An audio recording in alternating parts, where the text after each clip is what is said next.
Folks, I hope you're ready to elevate your taste buds to something just a little bit nicer, a little fancier this week on Taste and See. Lauren is at a restaurant called Novel with the owner and the chef, Ryan.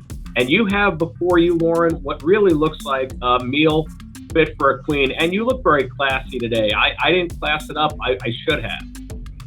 Yeah, I felt like I needed to get classy here. I gotta eat this stuff with my pinky out. I feel like it's so nice here. Well, step one, you can take your mask off because you've got a delicious pea soup in front of you. Now, when I think of pea soup, to me, that's comfort food. But while she's trying it, Ryan, why don't you tell us what makes that bowl of soup so special? Well, we really plump up the flavor of the peas with the harissa oil, gives it a little spice, and then the grains are seasoned with pomegranate molasses to give it a kind of citrus sour note. So it elevates it past just a standard pea soup.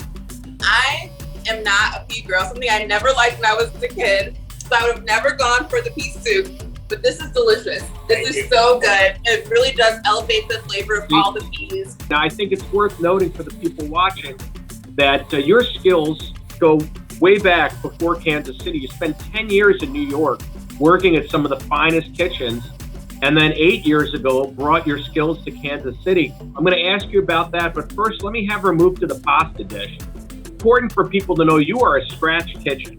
So everything in that dish you made, including the pasta, homemade. Tell us about that while she's eating. That's a duck neck and foie gras agnolotti. So it's a stuffed pasta, and it's finished with some pickled cherries to give it a tart, sour punch. Pickled cherries, folks. I love the sound of that.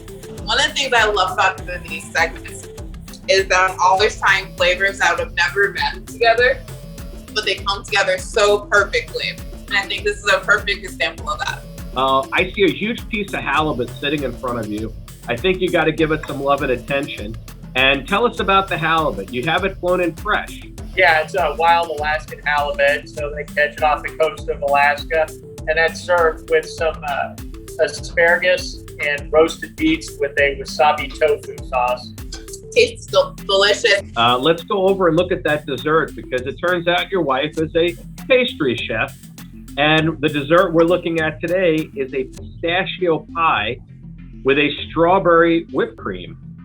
I mean, what is there not to love? You need to bring your wife here so I can thank her in person. Yeah.